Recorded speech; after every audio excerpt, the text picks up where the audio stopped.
tarde a todos. Eu vou acabar na verdade, Deus foi muito sábio e me deu essa falha na garganta para eu não falar muito e não roubar a palavra de quem realmente importa. Eu só gostaria de defender aqui a boa honra do nosso presidente Miguel Vidigal, que quando citou Dom Bertrand, citou corretamente. Dom Bertrand fez aquela boa menção em Mato Grosso, não Mato Grosso do Sul, não foi nesse território, e acredito que vale o convite para que Dom Bertrand honre também Mato Grosso do Sul com as grandes considerações dele. Sem mais delongas, vou passar a palavra para o Dr. Venceslau, um grande amigo e um grande estudioso do direito civil, talvez aquele que mais corajosamente vem expondo os erros do projeto do Código Civil, que realmente deturpa e traz um projeto moral que não se relaciona, na minha concepção, com os valores do Brasil. Então, eu passo a palavra para o Dr. Venceslau. Muito obrigado, doutor. Muito obrigado. Eu vou, na verdade, pedir vênia para usar a tribuna. Minhas senhoras, meus senhores, boa tarde. É uma alegria estar aqui em Campo Grande. Primeira vez que venho a esta capital. E se a primeira impressão é a que fica, eu posso dizer que a primeira impressão foi excelente. Quero cumprimentar as autoridades eclesiásticas aqui na pessoa do reverendo Frei Moacir, presidente do Tribunal Eclesiástico aqui da Arquidiocese do Mato Grosso. Cumprimentar os membros da UBRAJUC na pessoa do presidente Miguel Vidigal, os membros da OJC na pessoa do Dr. Lucas Rosa e os advogados na pessoa da doutora Lauane Volpe, conselheira da OAB aqui do Mato Grosso, uma dileta amiga, uma pessoa que compartilha os nossos valores, uma grande professora de Direito de Família que acho que muito honra o estado do Mato Grosso do Sul, e sei que é professora aqui da Universidade Católica Dom Bosco também. Então, agradecer também a todos os que fazem essa universidade pela recepção. E o doutor Miguel foi muito generoso, e eu não vou fazer como aquelas pessoas que dizem: olha, eu acho que o doutor Miguel se enganou, ele não devia ter me convidado porque eu não sou tão bom assim, tal, aquela falsa humildade, como se o Miguel fosse algum idiota, que fosse convidar uma pessoa que não vem entendendo do assunto. Eu considero que é um ato de justiça, e a justiça é dar a cada um o que é seu, é reconhecer o que é do outro, e agradeço a Miguel por esse ato de justiça, porque ele sabe que eu venho estudando esse tema há alguns anos, nós juntos. O primeiro contato que eu tive foi porque já vinha me manifestando e publiquei um artigo na Gazeta do Povo sobre o então anteprojeto de atualização do Código Civil, um artigo, acho que tem até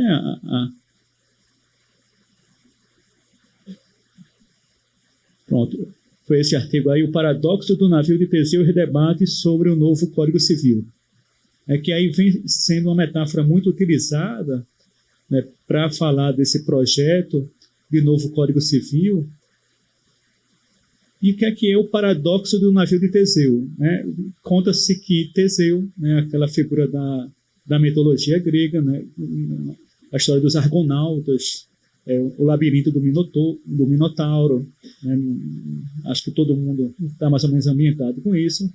Então, ele volta com o navio dele lá para certa região da Grécia, e aquele navio ele é conservado naquela região como uma relíquia de um herói por mais de 300 anos. O navio era feito de madeira, mas a madeira ia apodrecendo. E na medida em que ela ia apodrecendo, essas tábuas iam sendo trocadas. E aí, 300 anos depois, praticamente todas as tábuas já haviam sido trocadas. E a pergunta é que fica: depois que você troca todas as tábuas do navio de Teseu, é ainda aquele mesmo navio de Teseu? ou é um novo navio?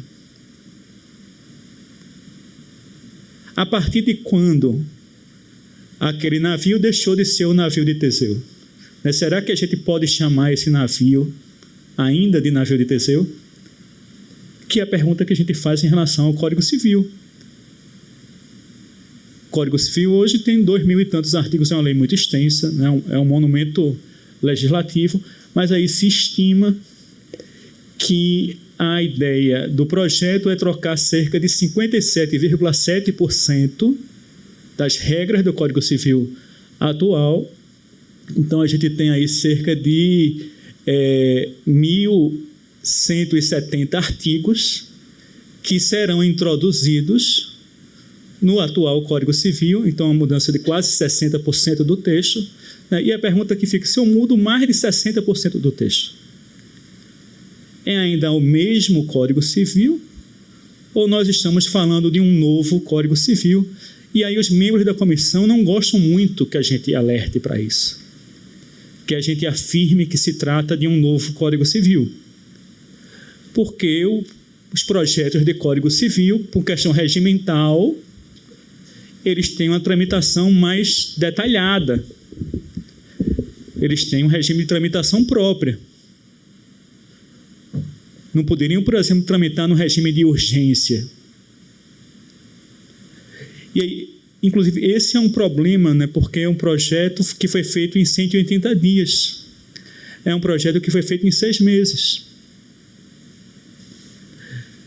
Minhas senhoras e meus senhores, eu tenho orientandos de mestrado, de doutorado, e eles todos reclamam porque o prazo é muito curto, tem pouco tempo para escrever. Dr. Miguel está para concluir um doutorado agora na Faculdade de Direito da USP, e veja, são prazos de 2 anos, prazos de 3 anos, né, para você escrever sobre um tema específico. Imagine você fazer em 6 meses, a toque de caixa, uma reforma total do Código Civil. Então, isso não tem cabimento, não faz nenhum sentido, na minha modesta opinião. E o direito civil, ele trata eminentemente de bens, né? E aqui a gente está numa reunião de juristas católicos, e aí eu queria trazer a meditação, porque às vezes parece que a fé católica ela é contra os bens, né? Ela é contra o patrimônio, ela tem que ser necessariamente anticapitalista. Tem um livro aqui de Santo Afonso de Ligório, Tempo e Eternidade. É um bom livro para meditar sobre a finitude da vida, né? Inclusive, se você tem medo de avião, não é um livro que eu recomendo para ser lido numa viagem de avião, como eu fiz. Mas também não é a primeira vez que eu leio, né? Já é uma releitura. E aqui tem uma passagem, né, em que ele cita Santo Agostinho, né, e o nosso Santo Padre é agostiniano, e ele diz: adverte-nos neste propósito Santo Agostinho, que constitui grande alívio para morrer tranquilo, regular em vida os interesses temporais, fazendo previamente as disposições relativas aos bens que temos de deixar, a fim de que na hora derradeira somente pensemos em nossa união com Deus e da glória, pois são demasiadamente preciosos os últimos momentos da vida para dissipá-los em assuntos terrenos. Então, é a missão nossa dos advogados ajudar os nossos clientes a resolverem as suas últimas pendências, as suas últimas questões patrimoniais. Quem é que vai ficar com os meus bens, né? A fazer justiça, a restituir aquilo que, na verdade, foi tirado de uma outra pessoa. Porque, realmente, os bens desta vida não têm valor nenhum. Não tem valor nenhum. Então, se é muito necessário, porque o tesouro mais importante não é esse desse mundo, né? É o tesouro lá do céu. É a nossa missão ajudar essas pessoas a resolverem, né, esses problemas, para que elas foquem somente no problema mais importante, no objetivo mais importante das nossas vidas, que deve ser alcançar um lugarzinho lá no céu. Eu fiquei até um pouco espantado ontem com Dom Dimas, né? Vocês têm uma sorte muito grande de ter um bispo, sorte não é providência, né? De ter um bispo como Dom Dimas, e ele me perguntou: e você vai ser santo? E eu fui pego assim de surpresa, né? É uma coisa que você... não vou dizer que a gente não medita, que a gente não se pergunta sobre isso. Eu disse: se Deus quiser, a gente está trabalhando para isso, né? A gente está nesse caminho, né? Em busca da santidade. Então, não é que o cristianismo ele seja contrário ao patrimônio, ou que seja necessariamente anticapitalista. Logicamente que essa é uma preocupação, né? A gente tem um tempo de vida neste mundo e a gente precisa resolver, né, essas questões patrimoniais, né? E é a nossa tarefa, inclusive uma tarefa de um código, né, como é o Código Civil, nos auxiliar na resolução dessas questões patrimoniais, e que aí não somente vai mexer com questões patrimoniais, mas com questões morais. Com questões morais. E a fé católica, ela sempre, então, vai ter algo a dizer em matéria de fé e de moral.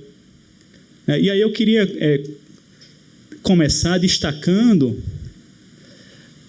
e aí são dois santos, né? Um documento feito na época do Papa João Paulo II, que já é um santo canonizado, né? E outro santo da minha devoção particular, não é um santo ainda de culto público, né, na Santa Igreja Católica, né? Mas eu considero que Bento XVI é um homem santo, na minha modesta opinião, não só um grande teólogo, mas um grande pensador, né? Um grande filósofo, né, que nós tivemos nos últimos tempos, o maior, na minha opinião, né, desses últimos 50 anos, deste último século.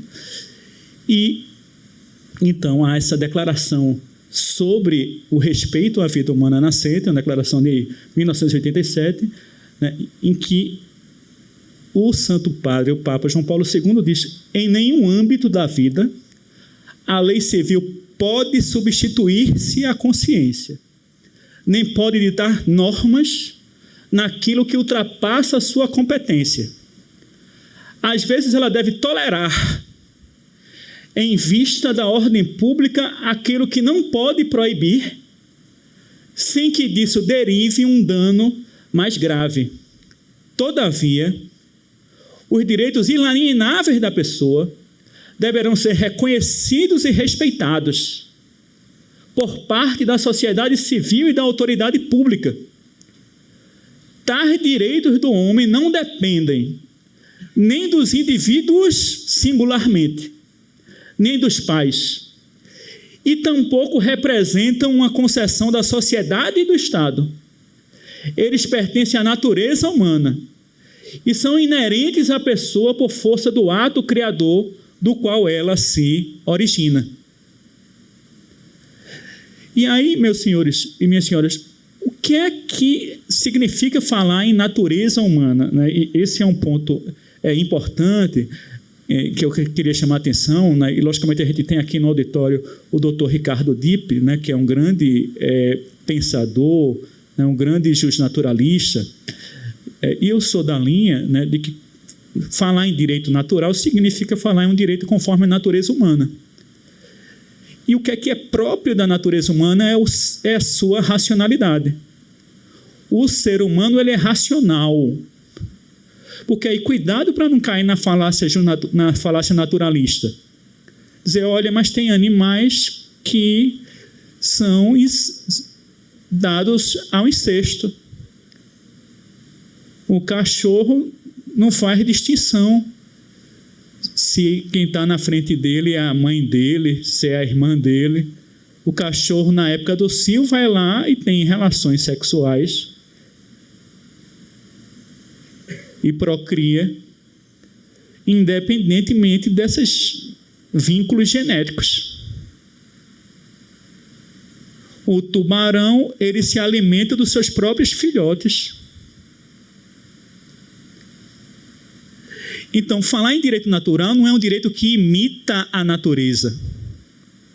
Porque, diferentemente do cachorro e do tubarão, nós somos racionais.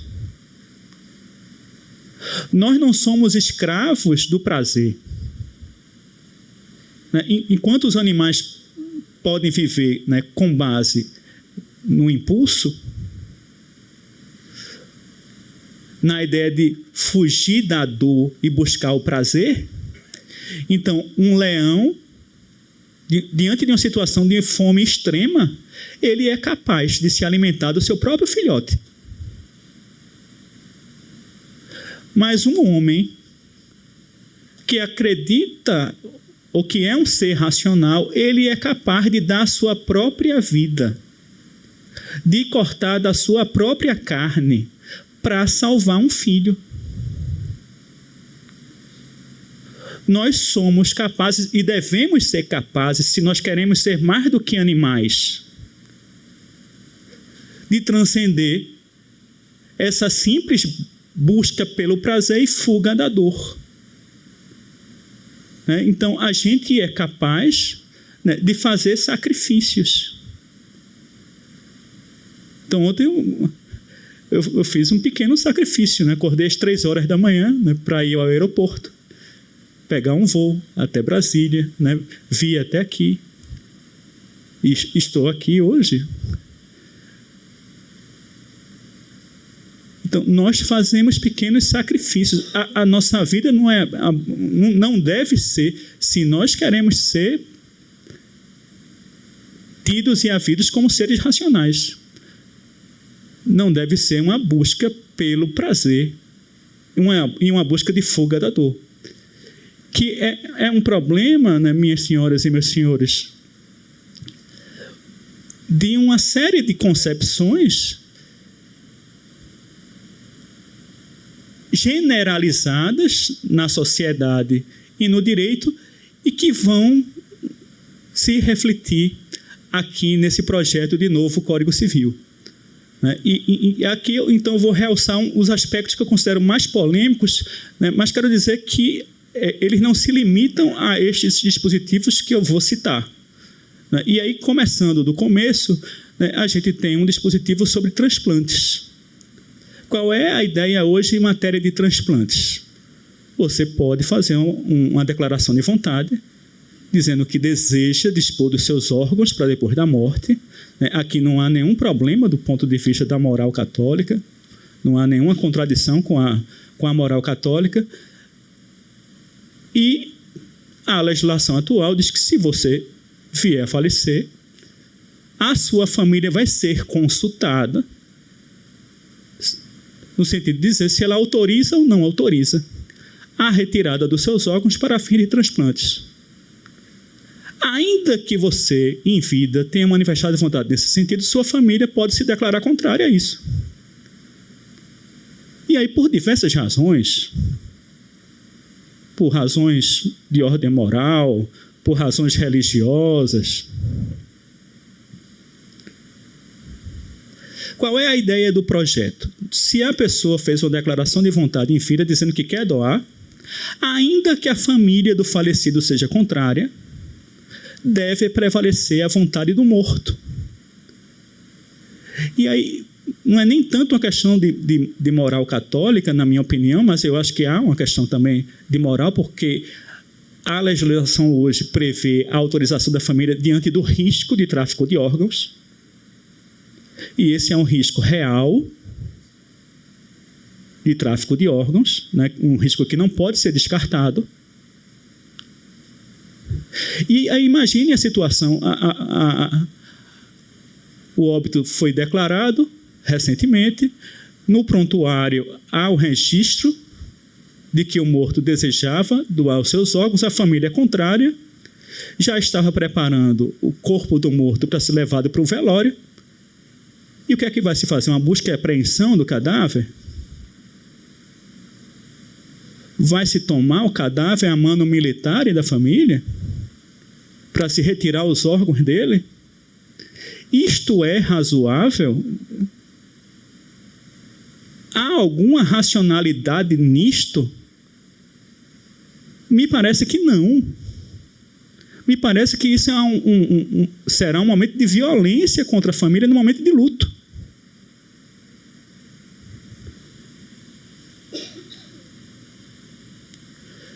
E há um outro dispositivo, e que aí pode trazer riscos, né, em relação à moral católica, sobre recusa a tratamentos médicos, né? E aqui a gente pode ter uma abertura para a eutanásia. É a regra do artigo 15A, que está no projeto, né? Vocês podem consultar, é o PL número 4 de 2025 do Senado, né, que foi protocolado no dia 31 de janeiro de 2025 pelo senador Rodrigo Pacheco. Este dispositivo diz que, plenamente informadas por médicos sobre os riscos atuais de morte e de agravamento de seu estado de saúde, as pessoas capazes para o exercício de atos existenciais da vida civil podem manifestar recusa terapêutica para não serem constrangidas a se submeter à internação hospitalar, a exame, a tratamento médico ou à intervenção cirúrgica. Nos termos do parágrafo 1º do artigo 10 deste Código, toda pessoa tem o direito de fazer constar do assento de seu nascimento a averbação das declarações mencionadas neste artigo. Então, a pessoa está em risco de morte, mas ela tem o direito de dizer, não, eu não quero receber tratamento médico. A gente sabe que a moral católica, ela admite a ortotanásia, que é permitir a morte natural. Eu não quero que a minha vida seja prolongada artificialmente. Mas veja, isso é diferente, né, de você saber que você tem um tratamento eficaz para aquele tipo de doença e de você voluntariamente se recusar a receber esse tratamento. Além do risco para os próprios médicos, porque vejam que o artigo diz que você pode se recusar validamente se você foi plenamente informado dos riscos. Ou seja, pode haver um risco da família da pessoa que faleceu sem receber atendimento processar o médico e dizer, olha, o médico não prestou socorro ao meu ente querido. Há o argumento de que ele havia feito essa declaração, mas o médico não informou ele plenamente dos riscos. Porque a pessoa pode mudar de ideia.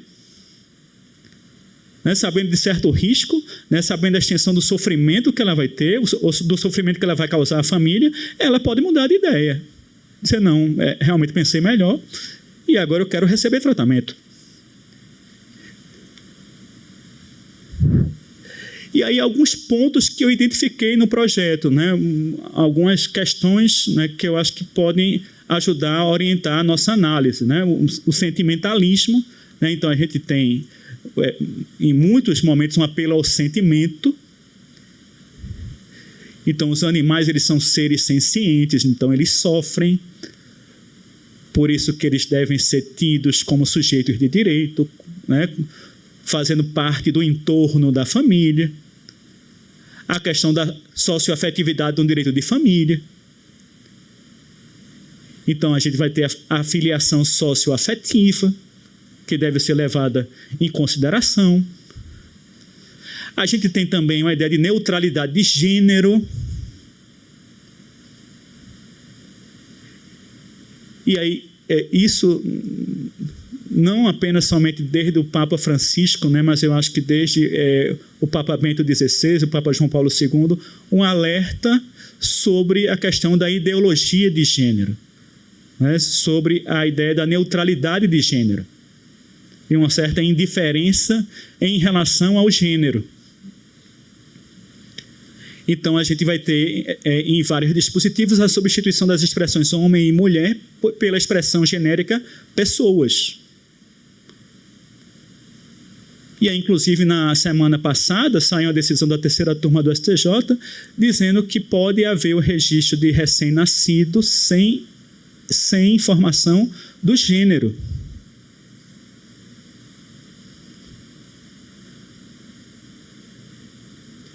Agora, falta combinar com a legislação. Quando ele fizer 18 anos, quando esta pessoa fizer 18 anos, ela vai precisar prestar serviço militar obrigatório ou não? No regime geral da Previdência Social, vai se aposentar como homem ou como mulher? Vai ter direito a salário e maternidade? Vai ser licença maternidade ou paternidade? Na advocacia, vai ter direito a reserva de vaga? Na eleição para o 5º constitucional? Na magistratura, vai ter direito, né, a aquelas vagas alternadas para o acesso ao tribunal? Então, o nosso sistema, ele é todo pensado nessa dualidade de sexos, na dualidade homem e mulher, que é uma complementaridade. E a ideia é apagar isso e trazer a expressão genérica pessoas. Veja, enquanto uma pessoa adepta da filosofia aristotélico-tomista, eu sou extremamente realista, eu não nego a realidade. Eu costumo dizer muito, se essa parede me disser boa noite, eu responderei a parede boa noite. Então, eu sei que a nossa legislação permite o casamento entre pessoas do mesmo sexo. Casamento entre 2 homens ou entre 2 mulheres. Mas não deixam de ser 2 homens ou 2 mulheres. Então, que a lei diga, o casamento pode ser entre um homem e uma mulher, ou entre 2 mulheres, ou entre 2 homens. Mas eu não vejo discriminação na utilização da expressão homem ou da expressão mulher. Como eu também não vejo discriminação, escrevi até um artigo sobre isso, na utilização da expressão pai e mãe no registro.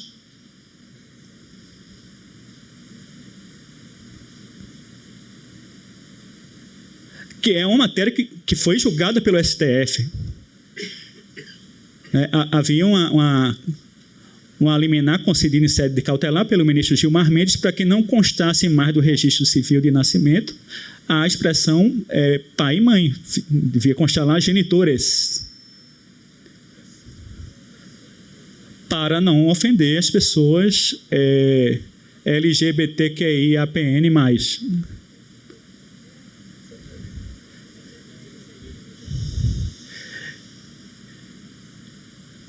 E aí, veja, a gente tem um respeito tão grande à ideia de nome social, às identidades.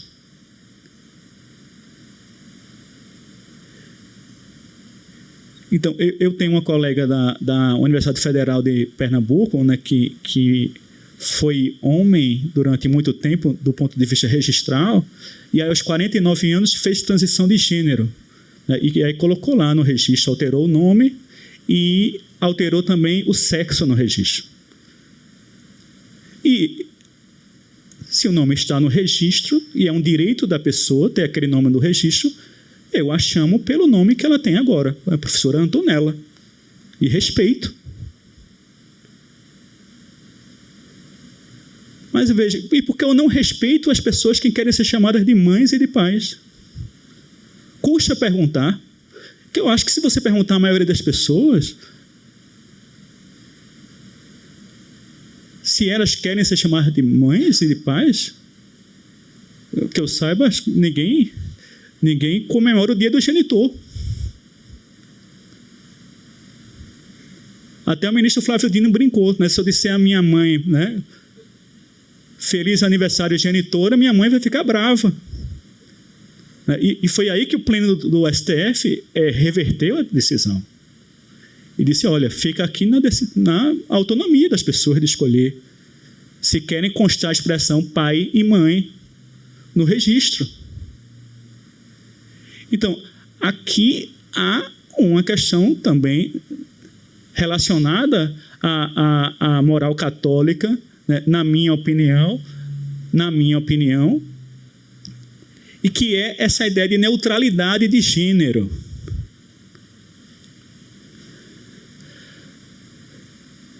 A gente também tem a retirada de uma série de regras que condenam, né, ou que sancionam o adultério, o concubinato e o incesto. Eu vou pontuar essas regras. A ideia também geral de dessacralização do casamento, né, e é inclusive uma das pessoas, né, que era membro da comissão, né, uma professora de direito civil, direito de família, que até ficou muito chateada porque não ficou direito das famílias, né, como ela queria, né, ficou direito de família. Ela disse explicitamente: a gente vai dessacralizar o casamento, né? O casamento não é um sacramento, não é matrimônio, né? E a gente tem também uma ideia de esvaziamento dos deveres conjugais e também a facilitação do divórcio, né? Então, eu acho que esses são os pontos mais complicados e mais sensíveis para a moral católica. E aí, do ponto de vista do sentimentalismo, né, e aí, como eu ia dizendo, na questão dos animais, né, a gente tem a regra do artigo 19, a afetividade humana também se manifesta por expressões de cuidado e de proteção aos animais que compõem o entorno sociofamiliar da pessoa. E aí vejam que a mesma afetividade que insere os animais no entorno sociofamiliar, que eu não sei o que é que isso significa. O animal, então, faz parte da família, não faz parte da família, né? Então, não sei o que isso significa. Talvez essa falta de clareza, né, seja até intencional. Ela também serve para as relações de parentesco. É o artigo 1512-A. Diz que o parentesco pode ter causa natural ou civil. O parentesco é civil conforme resulte de socioafetividade, de adoção ou de reprodução assistida. Então, esta mesma socioafetividade que serve para colocar os animais no âmbito da família, também serve para colocar as pessoas no âmbito da família. E aí, esta equiparação, né, também, na minha opinião, vai contra a natureza das coisas. Por mais que eu goste do meu cachorrinho, né, do meu gatinho, da minha capivara, né, Recife tem muita capivara. Até acho que os gramáticos perderam a oportunidade, né, de colocar o coletivo de capivara, capivárias, né? Acho que perderam a oportunidade de ouro. Agora, pena que lá não serve carne de capivara no restaurante. Porque houve um papa, por causa dos jesuítas, que concedeu uma licença para que os católicos no Brasil pudessem comer carne de capivara nos dias de abstinência de carne. Os jesuítas mandaram a carta: tem um animal aqui que vive no rio, que nada, que os índios comem bastante. O Santo Padre, sem conhecer, né, disse: então é peixe, né? Então pode comer peixe. Como no Canadá se come crocodilo, né? Tem o bispo, né? Tem um bispo lá que deu uma dispensa, né, para se comer carne de crocodilo, né? Nada, né? Então é peixe. E aí, veja, é como talvez essa falta de senso, né, em distinguir o peixe da capivara, né, de você distinguir situações. E que é algo que eu acho muito problemático, né? Por exemplo, padrasto não é pai. Eu acho que tem um padrasto que pode ter a vontade de adotar a criança, de se tornar pai. Mas aquele padrasto que quer ser padrasto, e que pode ajudar na criação do filho, da sua esposa, da mesma forma, ele não precisa se tornar pai. Que aí é um problema em relação a essa questão da paternidade socioafetiva. É quando você permite, né, criar esse consórcio, a ideia de multiparentalidade de uma criança que tem 2 pais e uma mãe, né, ou 2 mães e um pai, né, ou 2 mães e 2 pais, e que vai haver então uma fragmentação das responsabilidades. Em vez de multiplicar, vai dividir, na verdade, né? O que é um problema. E o artigo 91A, né, que diz que os animais são seres vivos sencientes e passíveis de proteção jurídica própria, em virtude de sua natureza especial. Isso para dizer que os animais não são objetos, não são bens, inserindo os animais na categoria de sujeitos de direito. Ao mesmo tempo, a gente vai ver que o Código Civil, ao mesmo tempo em que ele retira os animais da categoria dos bens, e aí não sendo um bem, um animal não pode ser objeto de contrato. Ao mesmo tempo, o projeto permite que se celebre contrato de doação de embriões.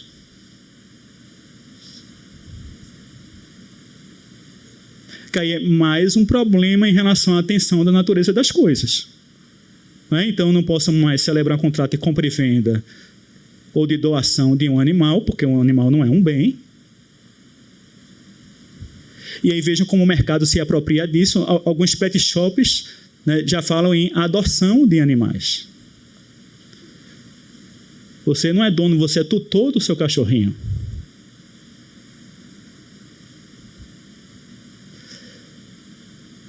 Enquanto o embrião, que é um ser que já contém em si todo o código genético humano,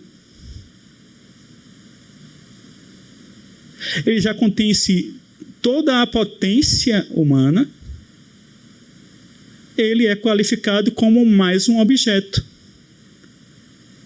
Tanto que pode ser objeto de um contrato de doação.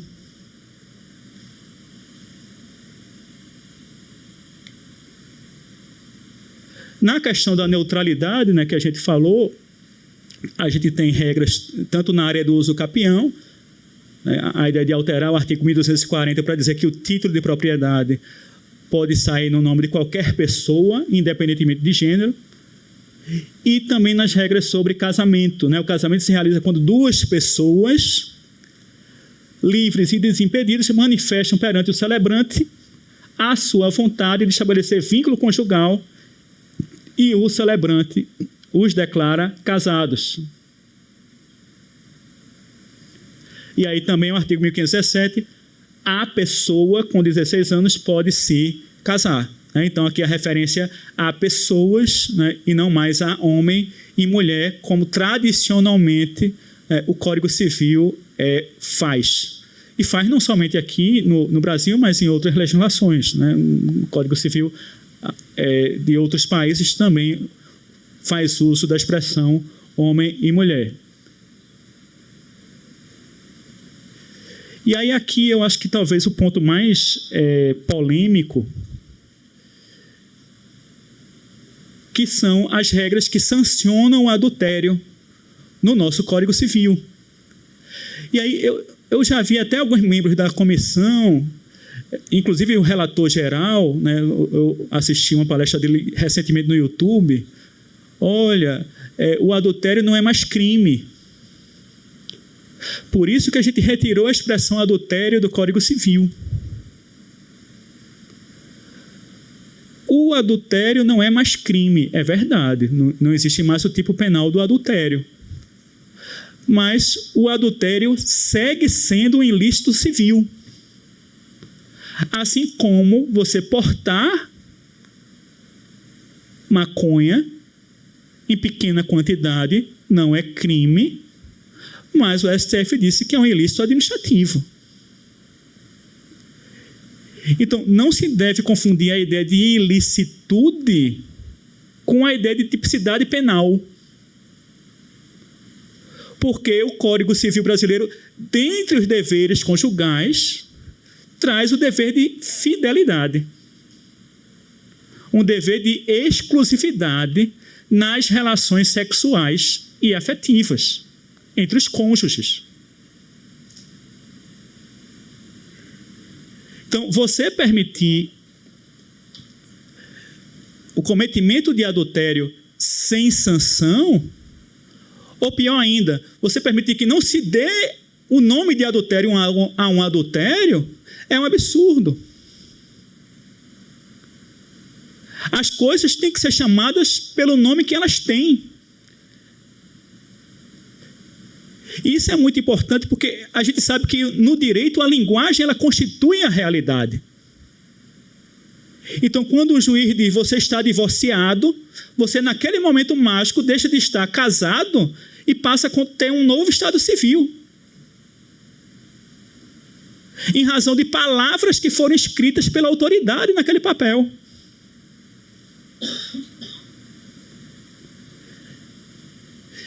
Então, a gente tem nessas regras do artigo 550 a retirada da expressão adultério.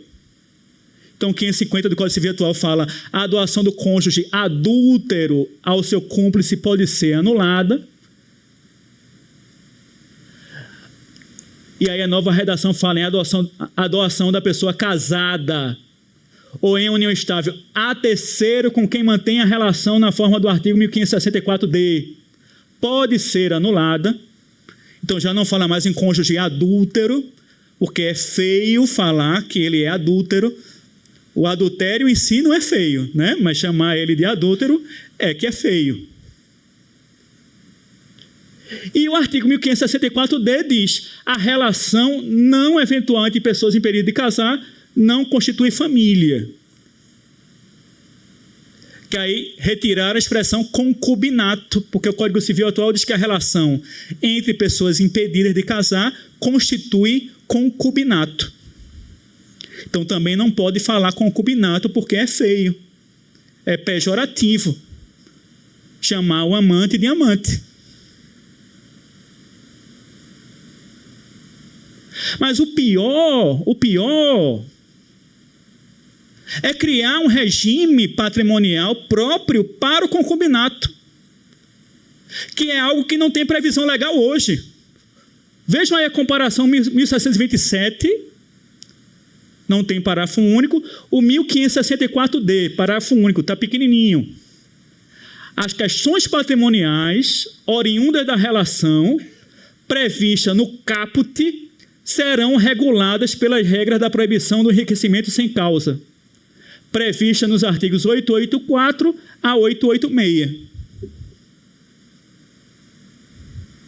Ou seja, a concubina ou o concubino vai poder pedir uma indenização por enriquecimento sem causa. Em detrimento do patrimônio de quem?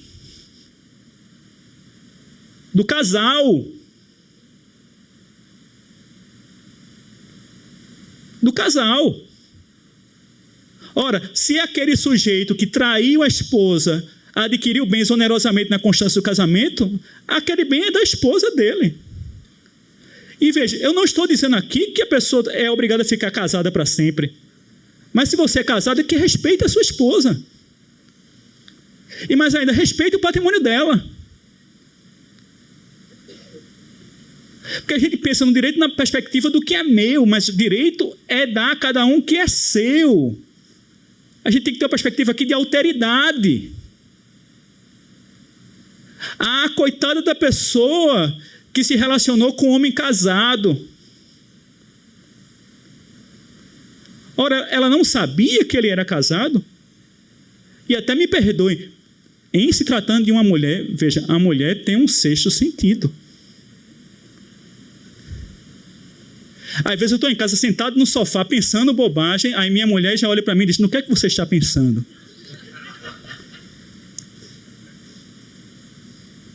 E às vezes eu estou pensando em nada também, né? Porque a gente homem tem a capacidade de pensar no nada. A mulher não, a mulher ela pensa em 1000 coisas ao mesmo tempo. A mulher está cozinhando com uma mão, passando roupa com a outra, gritando com o menino, né, ao mesmo tempo, e com o telefone falando com a mãe na mesma hora, né? As mulheres têm essa capacidade de dar conta do mundo. A gente que é homem não, né? É uma coisa de cada vez. Se eu estiver vendo televisão, veja, isso é uma coisa para dar problema conjugal. Você assistindo televisão e sua mulher querendo falar de qualquer coisa. Aí você pausa o filme. Por que você passou o filme? Por que você pausou o filme? Porque você está falando. Eu não consigo ver o filme e falar com a minha mulher ao mesmo tempo. Eu não tenho essa capacidade. Eu sou homem raiz. E estou ficando velho. Eu assisti Pantanal na TV Manchete. Juma Marruá era uma onça carnívora. Eu até digo aos meus alunos que eu sou um vegano não praticante.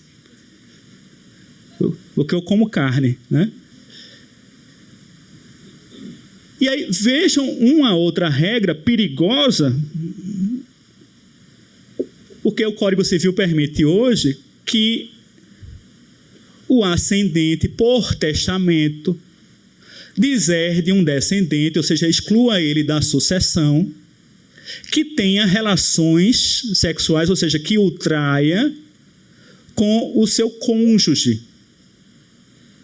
Então, o seu filho cometeu adultério contra você e, pior ainda, né, com o seu cônjuge.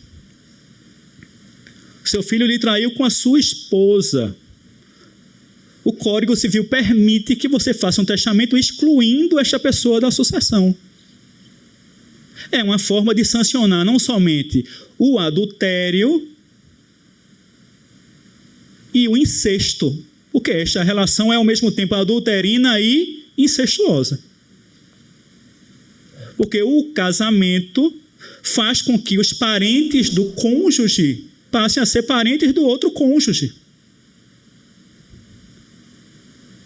Então, a mãe da minha esposa, ela é minha parente por afinidade. Ainda que eu me divorcie, eu não posso me casar com a mãe da minha esposa. O parentesco persiste. Então, ainda que esse filho não seja o filho da esposa do pai, ele é parente dela. Então, esta relação, além de ser uma relação adulterina, porque é uma relação entre pessoas impedidas de casar, é uma relação também incestuosa. É uma relação também incestuosa. O nosso Código Civil, então, dada a gravidade dessa questão, inclusive respeitando a privacidade, diz, olha, respeitando a tua privacidade, você não é obrigado a denunciar. Mas se você, isso é um luto, descobrir que você foi traído por um filho seu e por sua esposa é um luto enorme. Mas se você quiser punir essa situação, você tem o direito de fazer um testamento e punir. Você não vai ter mais esse direito. Esta hipótese será retirada do Código Civil. Uma hipótese que atualmente está no artigo 1962, inciso 2º do Código Civil. Vão retirar esta hipótese.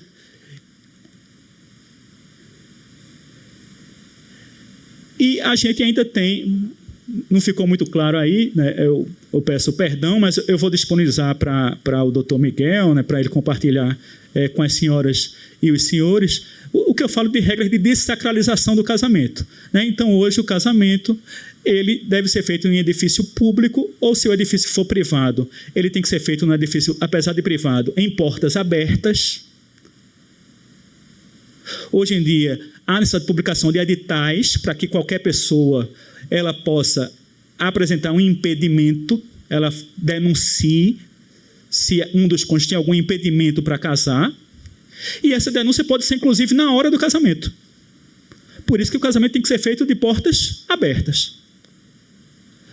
Qual é a ideia da comissão? Não vai mais haver essa publicação de editais e o casamento pode ser feito em edifício privado, sem haver a obrigatoriedade do casamento ser feito de portas abertas.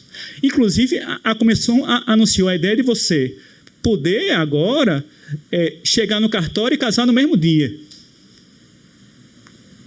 É um casamento de Las Vegas, né? Eu venho chamando isso de casamento de Las Vegas. Que aí, veja, se casa em Las Vegas por brincadeira. É um casamento que não é sério. Então, a ideia mesmo é tirar a sacralidade do casamento, tirar a seriedade da coisa. Então, vai poder haver agora casamento secreto e casamento de Las Vegas, se isso passar.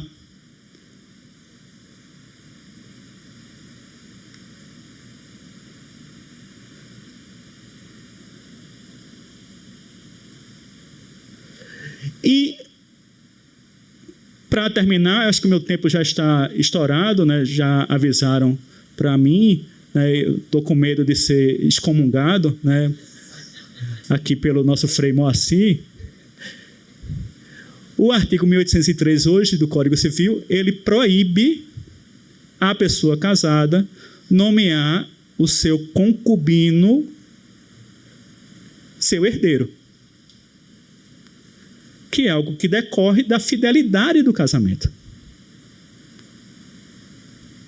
Esta regra do artigo 1803 do Código Civil, deixa eu voltar aqui, ela será revogada, né?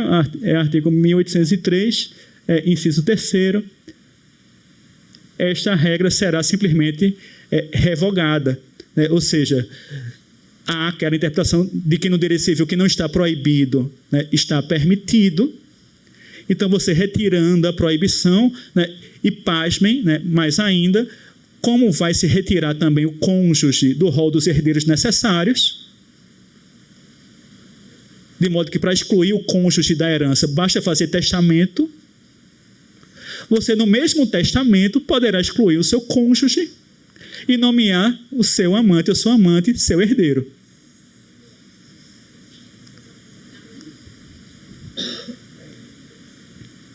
Então, aqui tem coisa muito grave. Tem coisa muito grave e eu acho que nós, né, juristas católicos, né, pessoas cristãs, pessoas de boa vontade, tem o dever de se opor a este Código Civil, né, por essas razões, né, que nós apresentamos, né, até o presente momento. Fico à disposição de todos, das senhoras e dos senhores, e agradeço a atenção.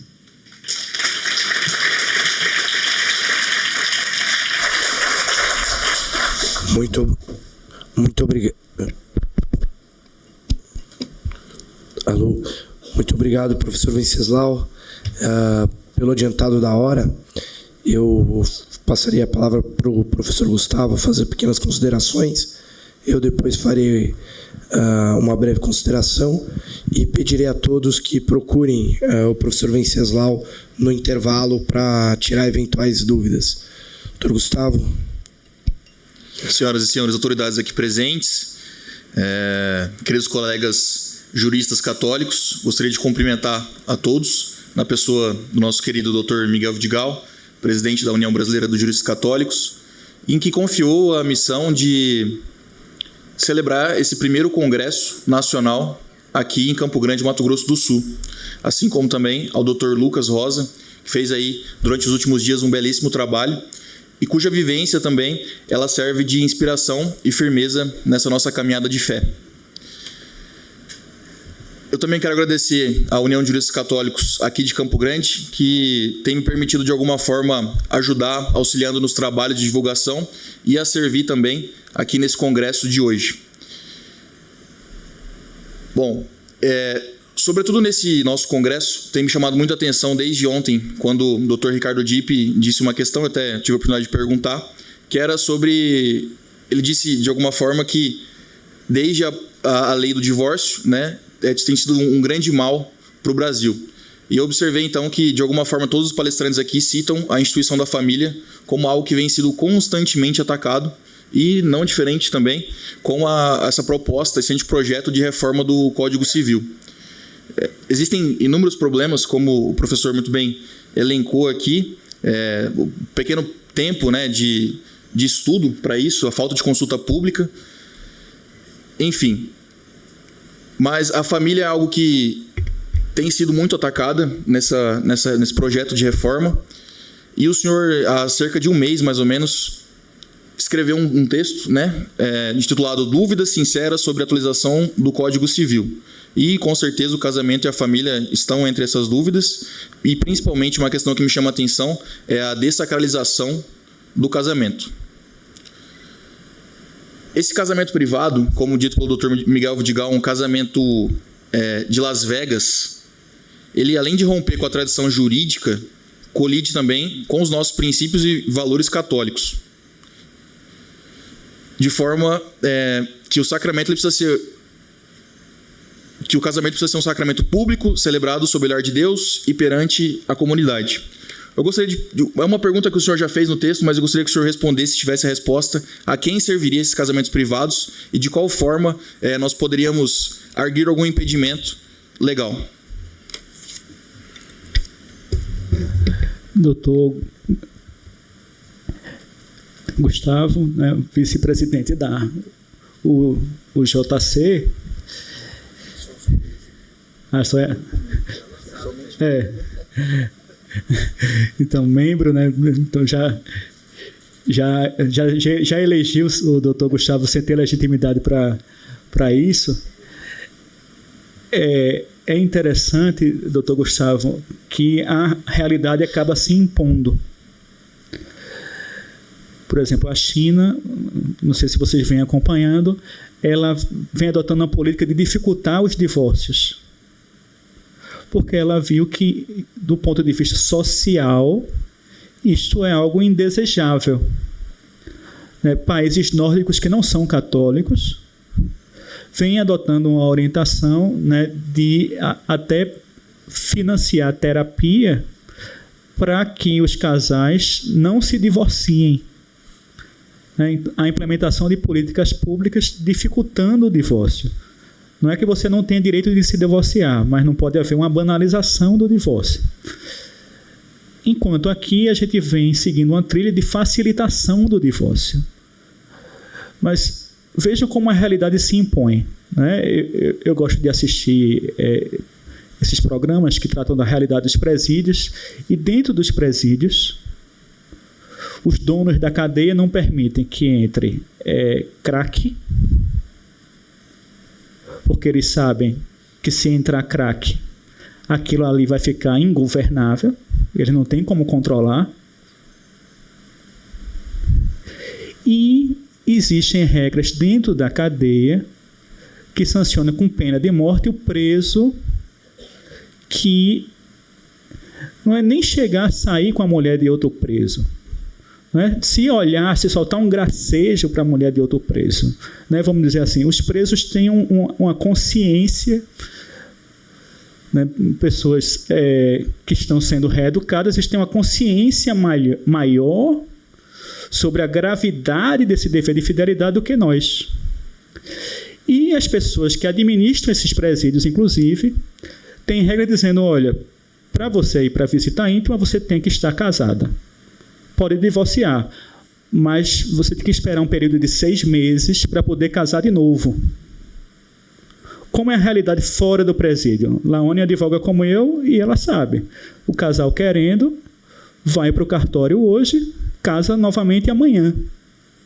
É mais fácil você se divorciar do que você demitir sua empregada doméstica. Do que você cancelar sua assinatura num aplicativo da Netflix, né, Disney Plus. É muito mais fácil você se divorciar. E veja, e isso diz muito da importância que a gente dá para esse ato.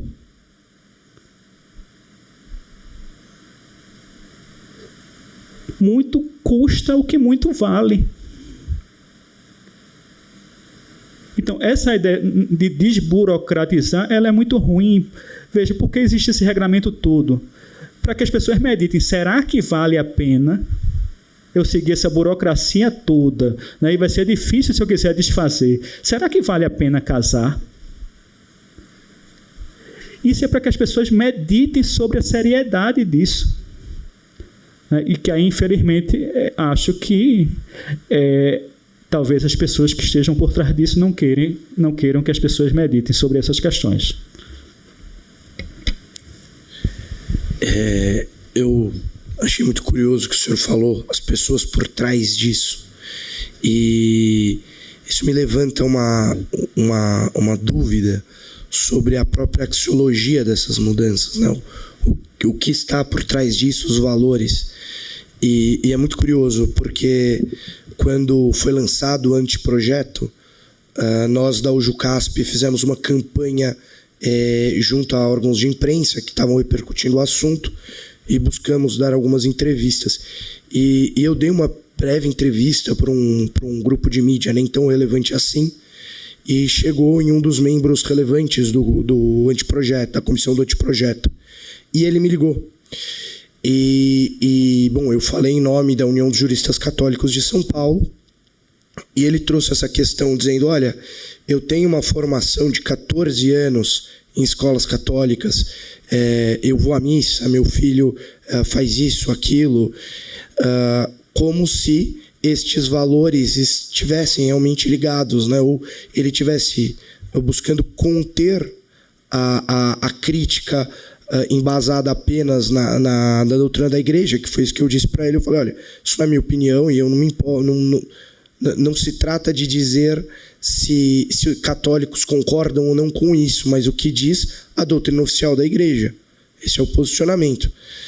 E aí chega a minha pergunta: da onde vêm esses valores? Porque nós percebemos que não vem dos valores católicos, também não vem dos valores das igrejas protestantes, que têm se colocado também.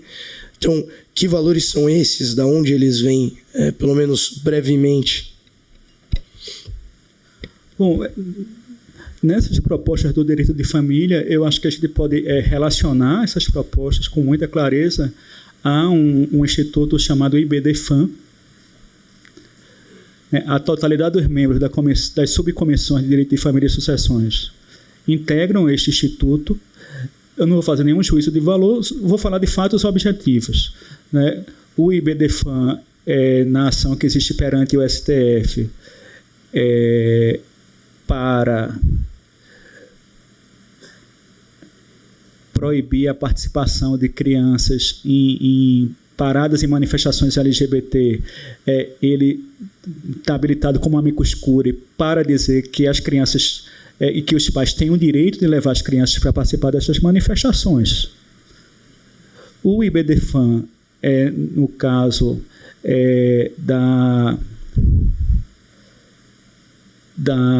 do aborto, tanto do aborto em caso de Zika, né, aborto em outras situações, também se habilitou como amicus curiae para defender a possibilidade do aborto. O IBDFAM, na ação em repercussão geral, né, em que o STF decidiu que se a pessoa é casada ou vive em união estável, que a união paralela ela não pode ser reconhecida como união estável, né, e, portanto, não é uma entidade familiar.